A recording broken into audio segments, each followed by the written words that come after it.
तो इस तरह के क्वेश्चन जो हम कर रहे हैं डायमेंशनल एनालिसिस में, आज बस एक दो क्वेश्चन और करके खत्म कर लेंगे हम, फिर कुछ क्वेश्चन आपको घर से करने के लिए देंगे।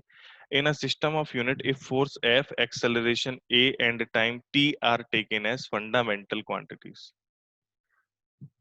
इन any system,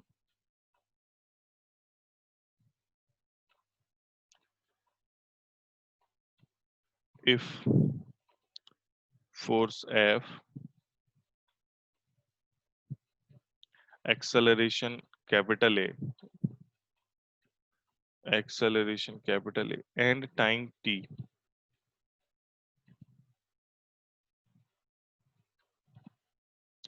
are taken as fundamental units,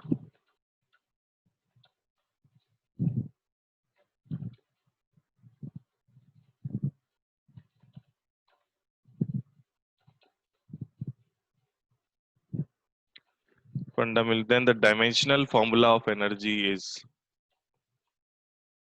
then the dimensional formula of energy is,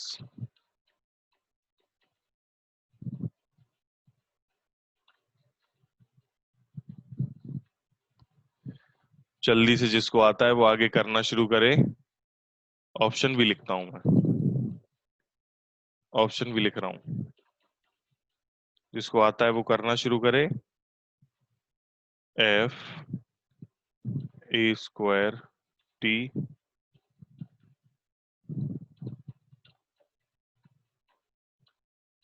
F a t square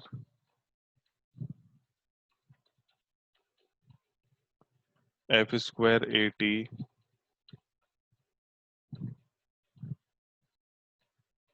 F a t। चलो सॉल्व करो।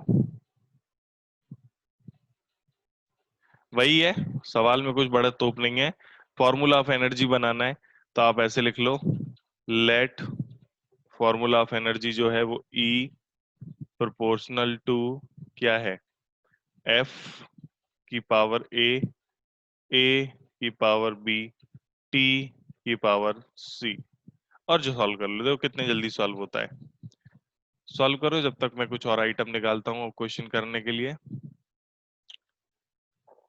कर लो, कुछ भी नहीं है, मुझसे पूछना, मेरे को आंसर भी चाहिए। आप लोग आंसर बोल के मत बताना मेरे को, स्पेशल चैट में, मेरे लिए प्राइवेट चैट में आप लोग भेजना, वो प्राइवेट चैट में मेरे को भेजना। आप लोग चिल्लाना नहीं, प्राइवेट चैट में भेजना, जल्दी भेजो, टाइम नहीं है आपके पास।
आया किसी का आंसर?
यार इतनी देर में आंसर नहीं आया यार किसी का।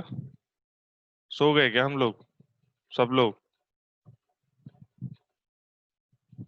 आर्यन यादव क्या कर रहे हो तुम? एक भी आंसर नहीं दिया तुमने आज। एक भी मतलब यही एक ही क्वेश्चन पूछा मैंने, तो आंसर तो देना है ना।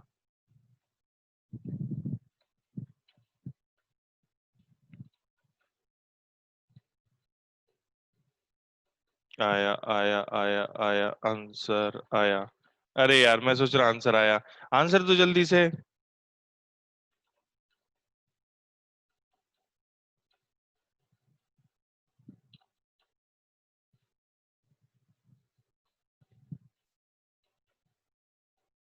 ओके।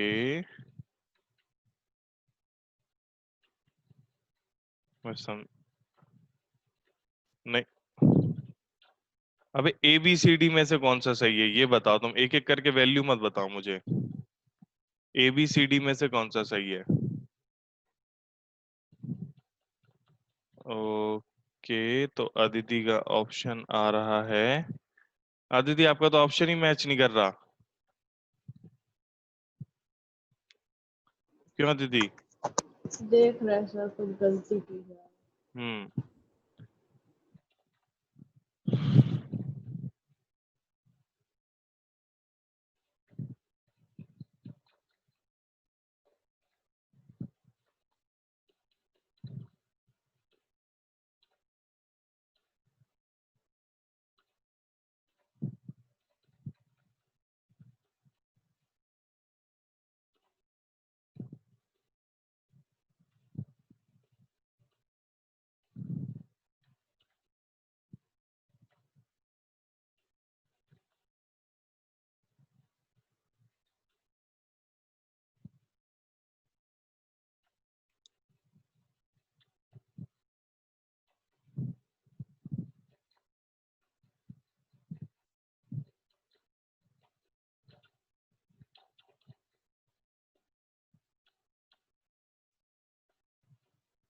हम्म।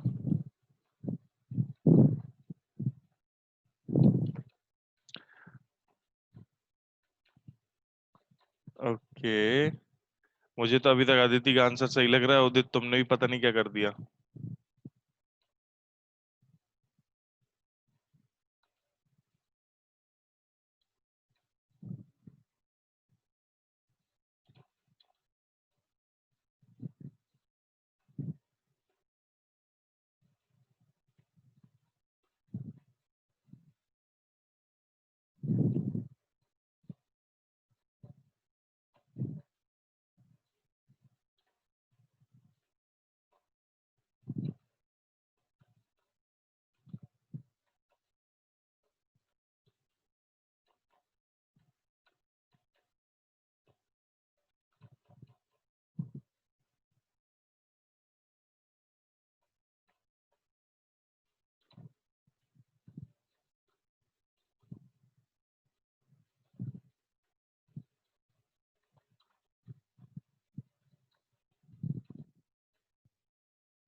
अगर मैच नहीं कर रहा आंसर तो दोबारा ट्राई करो।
चलो भैया ठीक है, ये इसका आंसर बता दूं मैं तुम लोगों को। आंसर क्या बता दूं, डक करके ही बता देते हैं। देखते हैं सही है कि नहीं है। मुझे ऐसे लग रहा है अदिति का सही है। बाकी लोग अगर स्लो हैं तो कोई बात नहीं, स्पीड बढ़ाएं अपनी। स्पीड बढ़ाना बहुत जरूरी है। तो हम लोग यहाँ पर सॉल्व कर रहे थे, तो सॉल्व करने टाइम पर हमने ई ए ऐसा, तो एनर्जी की टाइम यूनिट थी हमारी ml/2t -2, फोर्स एक्सेलरेशन टाइम। मैं जो दूसरे व्यवस्था से बनाता हूँ, ये क्या है, जानी पहचानी सी है हमारे पास। ये जो सिस्टम है वो जाना पहचाना सा है। अब देखना जरा मैं शॉर्टकट में कैसे करता हूँ। ओके, वो डी नहीं है पहले, तो वो टी है। चलो ठीक है, ये सही लग रहा है उदित मुझे। तो अब मैं बताता हूँ कैसे मैं शॉर्टकट में कैसे करने की कोशिश कर रहा हूँ। ये ऐसे सिस्टम दिया हुआ है, पहले तो मैं एनर्जी का फॉर्मूला लिखता हूँ। एनर्जी, अब मुझे एक्चुअली एनर्जी से कुछ खास मतलब है नहीं, मुझे फॉर्मूले से खास मतलब है नहीं, मुझे डायमेंशन से मतलब है। तो एनर्जी की डायमेंशन वर्क डन के बराबर आती है। वर्क डन का डायमेंशन होता है फोर्स इनटू डिस्प्लेसमेंट का डायमेंशन। फोर्स इनटू डिस्प्लेसमेंट का डायमेंशन। और अगर मुझे एक्सेलरेशन चाहिए, दूसरे तरफ मुझे एक्सेलरेशन भी चाहिए और टाइम भी चाहिए, तो मैं क्या करता हूँ, डिस्प्लेसमेंट के नीचे टाइम स्क्वायर का गुणा कर देता हूँ और ऊपर टाइम का गुणा कर देता हूँ। इससे क्या हो जाएगा, फोर्स तो फोर्स है ही, into displacement upon time square हो गया और टाइम स्क्वायर हो गया। अब डिस्प्लेसमेंट अपॉन टाइम स्क्वायर काय की डायमेंशन होती है, वर्क डन की। ले हो गया आंसर, फोर्स का F, एक्सेलरेशन का A और T का T square. F/T², option number 2 सही है। क्या है भाई साहब, ये शॉर्टकट कुछ कुछ समझ आया? बोलो बोलो बोलो, कुछ कुछ शॉर्टकट समझ आया? नहीं सर। अच्छा, ये शॉर्टकट तो देखो तुम तभी लगा सकते हो जब तुम्हारे पास ऐसा कुछ क्वेश्चन दिया हो जैसे अभी दिया है। अभी दिया है से मतलब है एनर्जी अपने फेमिलियर है, फोर्स बहुत फेमिलियर है, एक्सेलरेशन बहुत फेमिलियर है और टाइम बहुत फेमिलियर है, और ये छोटे छोटे हैं। अब जैसे ऊपर वाले क्वेश्चन को तुम सोचो इस शॉर्टकट से कर लो, तो फिर तुम्हें उसके लिए बहुत ज्यादा प्रैक्टिस इस चैप्टर की करनी पड़ेगी, जो अपने लिए उतनी जरूरी है नहीं कि हम उतने अपने आप को इंडल्ज कर लें इस चैप्टर में। प्रैक्टिस से ही होता है। तो प्रैक्टिस करने पे व्यवस्था बनने लगती है। जैसे यहाँ पर सामने हमसे कहा है कि एनर्जी को फोर्स, डिस्प्लेसमेंट और टाइम के रिलेशन में कुछ लेके आओ, कुछ सेटिंग बनाओ, कुछ ऐसे। तो एक तो अपना वो मेथड, ऑफिशियल मेथड जो मैं ऊपर बताते चल रहा हूँ, आप ड्राइव करते हो रिलेशन, वो आप कर सकते हो, कोई बड़ी बात नहीं है। दूसरा जो मेथड है अपना, वो मेथड है ये वाला मेथड जो शॉर्टकट मेथड है। शॉर्टकट मेथड में आप क्या है, आपको जैसे इस तरफ एनर्जी चाहिए तो आपने एनर्जी लिख लिया। एनर्जी का एक्चुअल जो फॉर्मूला होता है वो होता है फोर्स इनटू डिस्प्लेसमेंट के फॉर्म, मतलब फॉर्मूला नहीं, एनर्जी का जो फॉर्मूला से मतलब नहीं है। एनर्जी के हमें डायमेंशन से मतलब है। तो एनर्जी का जो डायमेंशन है वो फोर्स और एक्सेलरेशन में कैसे आएगा। तो चलो फोर्स में तो एटलीस्ट हमें पता है कि एनर्जी का डायमेंशन वर्क डन के डायमेंशन के बराबर होता है, और वर्क डन का डायमेंशन जो है फोर्स इनटू डिस्प्लेसमेंट होता है। बताओ ये वाली बात गलत कह रहा हूं कि सही कह रहा हूं? बोलो हाँ या ना जल्दी से। आदिति? Yes sir. हाँ। हर्ष? Yes sir. हर्ष?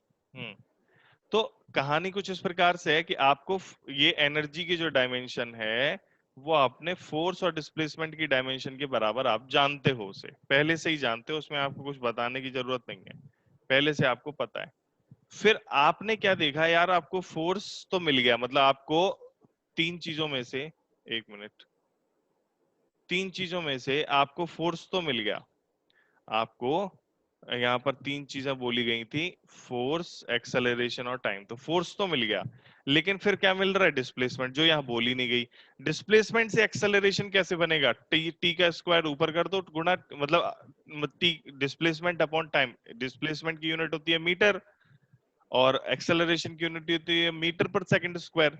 तो मीटर तो है लेकिन सेकंड स्क्वायर का अभाव है, तो हमने क्या किया, नीचे टी स्क्वायर का गुणा कर दिया। लेकिन ऐसे चलता नहीं है, नीचे टी स्क्वायर से करोगे तो इक्वेशन गलत हो जाएगी, आपको ऊपर भी करना पड़ेगा। तो आपने टी स्क्वायर का ऊपर टी स्क्वायर का नीचे कर दिया, और जैसे ही आपने किया डिस्प्लेसमेंट अपॉन टी स्क्वायर बन गया। इसको तो एक्सेलरेशन लिखते ही हैं, और टी स्क्वायर तो कुछ करना ही नहीं है, तो वो टी स्क्वायर बचा रह गया। ऐसे करके आंसर आ गया। आया समझ में कि नहीं आया शॉर्टकट? बोलो बेटा, शॉर्टकट आया समझ में कि नहीं? अभी बोल दो हाँ या ना जल्दी।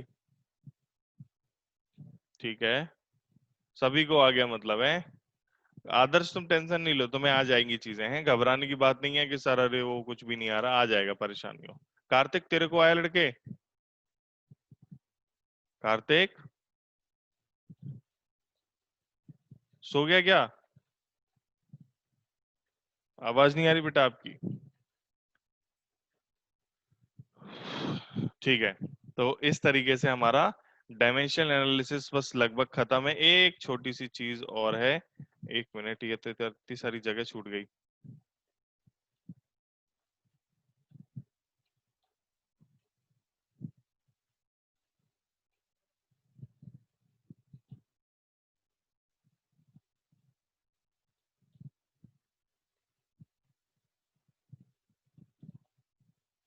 अभी हम पढ़ते हैं लिमिटेशन ऑफ डायमेंशनल एनालिसिस। देखिएगा, लिमिटेशन ऑफ डायमेंशनल एनालिसिस। तो सबसे पहले डायमेंशनल एनालिसिस का जो लिमिटेशन है बच्चों, वो है कि फिजिकल क्वांटिटी यूनिकनेस खत्म हो जाती है। फिजिकल क्वांटिटी की यूनिकनेस समझ रहे हो? बताओ समझ रहे हो कि नहीं? समझ रहे हो, समझ रहे हो, नहीं समझ रहे हो? बोलो, यूनिकनेस खत्म हो जाती है, इससे क्या मतलब है? हाँ, बोलो बोलो। तो बोला करो यार, ऐसी चीजों में चैट नहीं बोला करो, ऐसे में बोला करो। बोलो, यूनिकनेस खत्म हो जाती है का मतलब?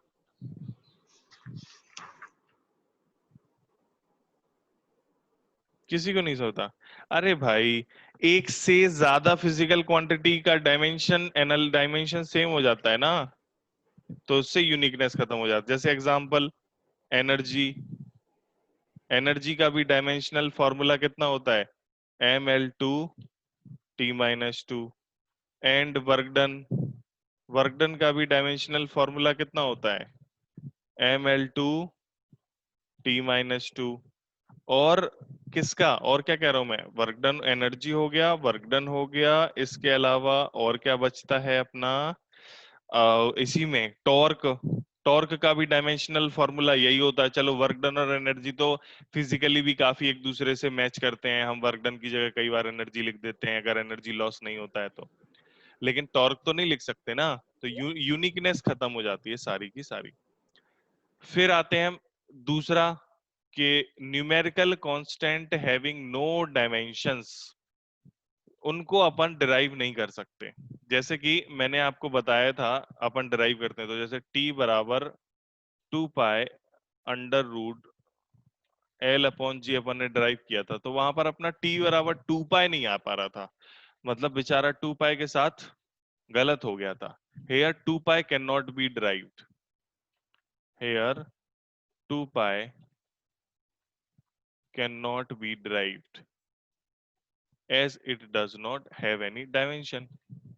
तो बेचारा वैसी, तो अपना फिजिक्स के हिसाब से इक्वेशन पूरी की पूरी सही नहीं मानी जाती। डायमेंशनली तो हम कह सकते हैं कि हाँ भैया वो डायमेंशनली इक्वेशन हमारी करेक्ट है, लेकिन फिजिक्स के हिसाब से वो करेक्ट नहीं होगी। डायमेंशन के हिसाब, फिजिक्स में ही होता है डायमेंशन, लेकिन पूरे तरीके से वो इक्वेशन को करेक्ट नहीं माना जाएगा अगर वो इस तरीके से हम लिखते हैं। क्यों? क्योंकि उसमें कांस्टेंट नहीं है, हमें के को इंट्रोड्यूस करना पड़ जाता है।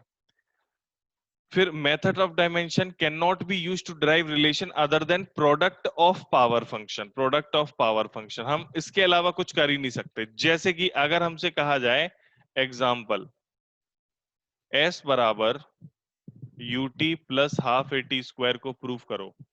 क्या आप लोग s बराबर ut plus half A T square को डिराइव कर सकते हो डायमेंशनल एनालिसिस से? सिखाया है क्या मैंने s बराबर ut plus half A T square को डायमेंशनल एनालिसिस से ट्राई करना? नहीं सिखाया ना। तो अगर मैंने नहीं सिखाया एस बराबर यूटी प्लस हाफ एटी, क्यों? क्योंकि वो होता ही नहीं है, पॉसिबल ही नहीं है।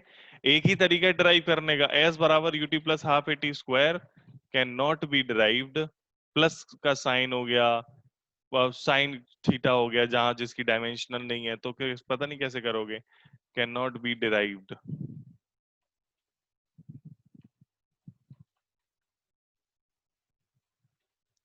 Bye dimensional analysis.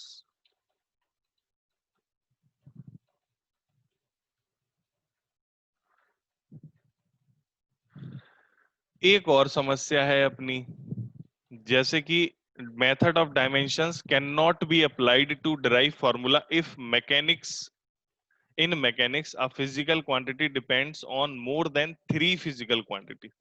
जैसे फॉर एन एग्जांपल मैकेनिक्स की बात करें तो मैकेनिक्स में क्या होता है, मास एम एल और टी, तीन ही चीजें आती हैं देखो मैकेनिक्स में, एम एल और टी, मास लेंथ और टाइम, डायमेंशन, जितने भी ड्राइव क्वांटिटी बना लो तुम, उसमें मैकेनिक्स में एम एल टी के अलावा और कुछ नहीं आएगा।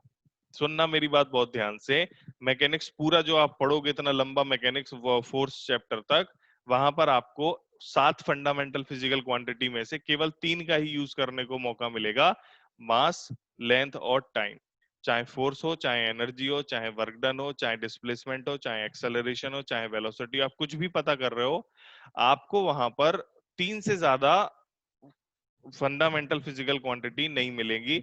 अब वो टेम्परेचर, करंट और अमाउंट ऑफ सब्सटेंस और कैंडेला जो है amount of substance, luminous intensity, ये चारों जो है मैकेनिक्स में होती ही नहीं है। और अगर ये मैकेनिक्स में नहीं है तो तीन ही हो गई, एम एल और टी। अब मान लो कोई एक आपको एग्जाम्पल दिया है जहां पर आपको कहा, जैसे अभी तक हमने जो भी ऊपर एग्जाम्पल पढ़े उन सभी में आपसे, जैसे अभी पिछले में कहा था, energy depends on force, acceleration और टाइम। आपसे एक चीज और कहते, फोर्स, एक्सेलरेशन और मोमेंटम, फोर्स, एक्सेलरेशन, टाइम और मोमेंटम, चार बोल दे आपसे, आपसे कह दिया जाए कि energy depends on 4 fundamental physical quantity, मतलब in any system energy is, ऐसे बोल दिया जाता है कि किसी सिस्टम में एनर्जी जो है वो डिपेंड कर रही है फोर्स पर, एक्सेलरेशन पर, टाइम पर और मोमेंटम पर। तो चार हो गई। अब आप इक्वेशन बनाओगे तो कंपेयर करोगे किसको, एम के लिए L H S R H S compare करोगे, एल के लिए करोगे और टी के लिए करोगे, तो तीन ही इक्वेशन निकल के आएंगी। आपको इक्वेशन सॉल्व करना होता है सॉल्व करने के लिए, फाइनली रिलेशन निकालने के लिए, लेकिन अगर आपके पास 3 इक्वेशन है और 4 वेरिएबल आ गए तो आप इक्वेशन सॉल्व नहीं कर पाओगे। जैसे अगर आपसे कोई बोल दे कि एक इक्वेशन है x प्लस 2y बराबर 0, इसको सॉल्व करके बताओ, तो क्या आप इसको सॉल्व करके बता सकते हो? हाँ या ना बोलो। सर अगर हमें क्या मिल जाए, एक और ऐसी इक्वेशन मिल जाए एक्स और वाई में, तो हम कर पाएंगे ना सॉल्व। तो दो वेरिएबल है तो दो इक्वेशन मांगता है, एक वेरिएबल होती तो एक इक्वेशन मांगता, तीन वेरिएबल है तो तीन इक्वेशन मांगता है अपने को, तो हम उसका वो नहीं कर सकते। हाँ, बस हम डायमेंशनल करेक्टनेस चेक कर सकते हैं, however we still can check for dimensional correctness of the given equation, बस और कुछ नहीं कर सकते। हम उसका डायमेंशनल करेक्टनेस तो चेक कर सकते हैं, अदर देन दैट हम कुछ नहीं कर सकते। फिर even if a physical quantity depends on 3 physical quantities out of which two have same dimensional formula, मान लो आपसे कह दिया कि फलानी फिजिकल क्वांटिटी एनर्जी पर भी डिपेंड करती है और वर्क डन पे भी डिपेंड करती है, तब भी फॉर्मूला आपका डिराइव नहीं हो पाएगा। Even if a physical quantity depends on 3, मान लो 3 पे ही करता है और उनमें से दो की डायमेंशनल फॉर्मूला सेम है, उसके बावजूद भी आप उससे डायमेंशनल एनालिसिस के जरिए इक्वेशन नहीं बना पाओगे। तो आई होप आप लोगों को बातें समझ में आ गई हैं, बोलो हाँ या ना। Yes sir. सभी को, कार्तिक, हाँ। कार्तिक, यस सर, आ गए। Udit, yes sir. Rajput, yes sir. ठीक है। आदर्श बाबू, तुम आज आए, हम सभी को बहुत अच्छा लगा, हम लोग बहुत खुश हैं, हम लोग का आज दिन अच्छा जाएगा।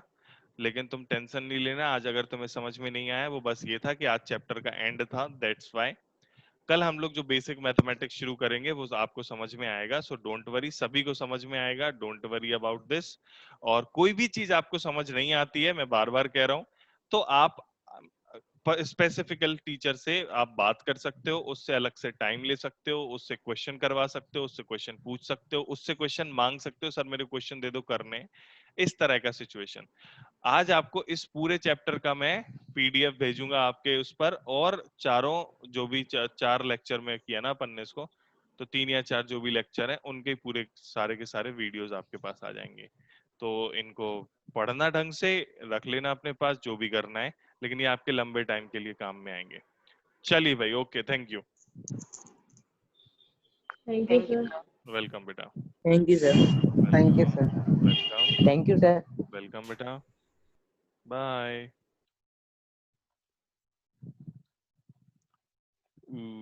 अबे एंड ही नहीं हो रही मीटिंग मेरी। एंड।